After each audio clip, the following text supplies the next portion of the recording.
لبيك اللهم لبيك আসসালামু আলাইকুম ওয়া রাহমাতুল্লাহি ওয়া বারাকাতুহু।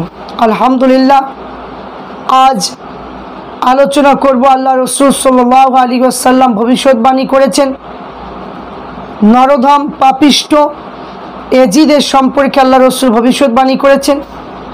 তো যারা আজ এজিদকে যারা রাদিয়াল্লাহু তাআলা আনহু বলবে, এজিদের পক্ষ হয়ে যে সমস্ত বক্তারা বলবে, এই সমস্ত বক্তারা হলো ৭২ দলের মানুষ। সাধারণ মানুষের কাছে আমি আলোচনা করব। আল্লাহ রাসূল ভবিষ্যৎবাণী করেছেন যে এখানে ইমাম হুসাইনকে শহীদ করার আদেশ দেওয়া হয়েছিল। তাই প্রত্যেককে বলবো যে আল্লাহ রাসূলের ভবিষ্যৎবাণী শোনার জন্য একটা লাইক এবং সাবস্ক্রাইব করুন, ইনশাআল্লাহ আপনাদের কাজে লাগবে। চলুন আলোচনা করি যে ইমাম হুসাইন রাদিয়াল্লাহু তাআলা আনহুকে শহীদ করা হয়েছিল। আল্লাহ রসুল ইয়াজিদ সম্পর্কে তিনি ভবিষ্যৎবাণী করেছিলেন যে চরিত্রহীন দুষ্কর্মা এমন একজন ব্যক্তির পরিচয় আল্লাহ রসুল তুলে ধরেছেন যে আল্লাহ রসুল ইলমে গায়েব সংক্রান্ত একটা বড় মোজেজা তিনি বলেছেন। ইমাম বুখারী ইমাম মুসলিমের হাদিস টেনেছেন। হযরত আবু হুরাইরা রাদিয়াল্লাহু তাআলা আনহু বর্ণনা করেন যে আমি রসুলের পাককে বলতে শুনেছি, কুরাইশ থেকে যুবকের হাতে আমার উম্মাহ ধ্বংস হবে। তখন মারওয়ান বললেন, এই সমস্ত যুবকদের প্রতি আল্লাহ লানত। ততপর আবু হুরাইরা বললেন যে আমি যদি চাই তাহলে বলতে পারবো, অমুকের পুত্র অমুক। এখানে বুখারী শরীফ হাদিস ৭,৫58, মুসলিম শরীফ কিতাবুল ফিতানের মধ্যে রয়েছে। এই হাদিসের প্রসঙ্গে ইমাম কুরতুবী রাহমাতুল্লাহ আলাইহি তিনি বর্ণনা করলেন আল্লাহ রসুলের এই হাদিসে কুরাইশ থেকে যুবকদের হাতে আমার উম্মত ধ্বংস হবে। এবং এই হাদিসের ব্যাখ্যার মধ্যে ইমাম কুরতুবী বলে উক্ত হাদিসের ইঙ্গিতে পূর্ণ ব্যক্তিগণ হলেন ইয়াজিদ উবাইদুল্লাহ বিন জিয়াদ। এখানে বনি উমায়ার সমস্ত যুবকগণ যারা এদের প্রতিনিধি করেছিল তারা রসুল পাক সাল্লাল্লাহু আলাইহি ওয়াসাল্লামের আহলে বায়াতকে হত্যা করেছিল এবং তারা তার মদিনাসী মক্কায় বুজুর্গ আনসার মুজাহিদদেরকে হত্যা করেছিল। আর তাজকিরা কিতাবের মধ্যে রয়েছে।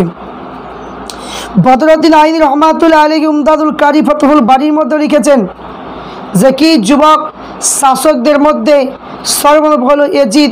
সেই উক্ত হাদিস ইঙ্গিতে ব্যক্তি বলা হয়েছে, কারণ অধিকাংশ ক্ষেত্রে ইয়াজিদের বিভিন্ন বড় বড় শহরে বয়স্ক গভর্নরদের অপসারিত করে স্বগোত্রের যুবকদের নিয়োগ করেছিল।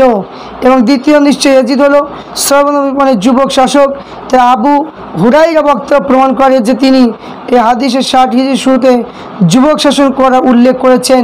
এবং ইয়াজিদই আপনার সর্বপ্রথম বিভিন্ন শহরে বয়স্ক শাসকদের বরখাস্ত করে তারা স্বগোত্র যুবকদের নিযুক্ত করেছিল।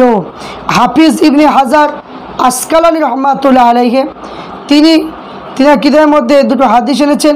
হযরত আবু হুরায়রা থেকে দুটো হাদিস, আলী ইবনে মাবাদ ইবনে আবি সাইবা মুসনাদ আবু হুরায়রা মারফু সূত্রে হাদিস বলেছেন, আবু হুরায়রা দোয়া করতেন যে আমি যুবক শাসকদের থেকে আশ্রয় চাইছি। লোকজন বলল যুবক শাসনকে? তিনি বলল যদি তাদের আনুগত্য করো তাহলে তোমাদের ধর্মকে ধ্বংস করে দেবে, আর যদি অমান্য করো তাহলে তোমাদের হত্যা করবে। ফাতহুল বারীর মধ্যে আছে।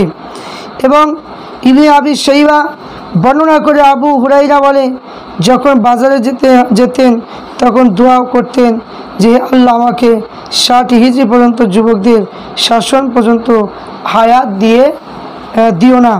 হাফেজ ইবনে হাজার আসকালানি রহমাতুল্লাহ আলাইহি তিনি কিতাবের মধ্যে লিখেছেন যে তিনি লিখেছেন হাদিসগুলো ইঙ্গিত করে ৬০ হিজরির যুবক শাসক শুরু করেছিল।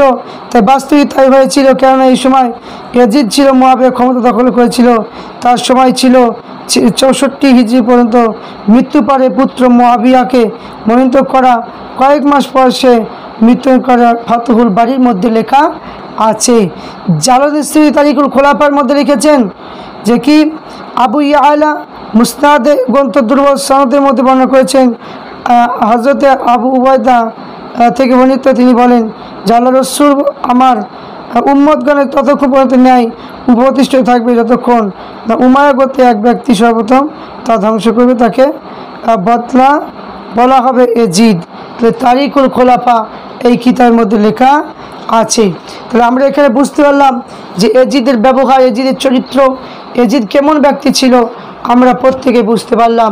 তাই আমরা প্রত্যেকেই বেশি বেশি করে ইমাম হুসাইন রাদিয়াল্লাহু তাআলা আনহু কোরআন শরীফ পড়া, মা ফাতেমার জন্য কোরআন শরীফ পড়া, আল্লাহ রাসূলের জন্য কোরআন শরীফ পড়া, সমস্ত ওলিদেরকে ভালোবাসা, বাংলা পীর মুরাদুজ্জামান আবু বকর সিদ্দিক রহমাতুল্লাহ আলাইহির মত পালনের জন্য তৌফিক দান করেন। আল্লাহুম্মা